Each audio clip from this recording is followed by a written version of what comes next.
Hi, I'm Dr. David Hargroder, and today I want to answer the question, what's a mini? You know, we do trade shows and seminars all over the country, and this is probably one of the most common questions that I get asked.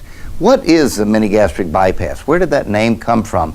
And how is it different than a regular gastric bypass? Well, to understand this, you have to understand sort of the origins of the name.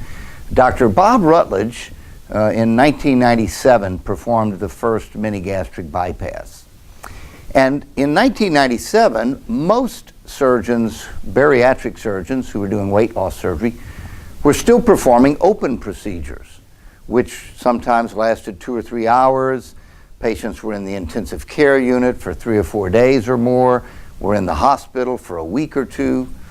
And along comes Dr. Rutledge, who one morning decides he wants to do something a little different, and in a laparoscopic, meaning 5 little tiny incisions, in a 35 or 45 minute operation, he was able to accomplish the same results as those that were doing the big open operations.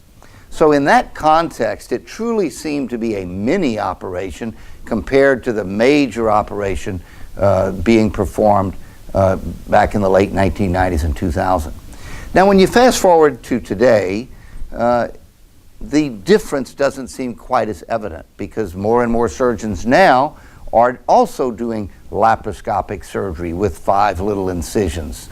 Their operations, while they generally take longer than the mini-gastric bypass, are becoming shorter, and most patients having other types of surgery are usually home within a few days.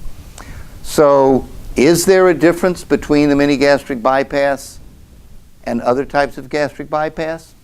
Not in the same way, in this grandiose way that we saw 15 or so years ago, but there are substantial differences in the mini-gastric bypass and other types of weight loss surgery. And we'll be covering those substantial differences in some of our upcoming videos.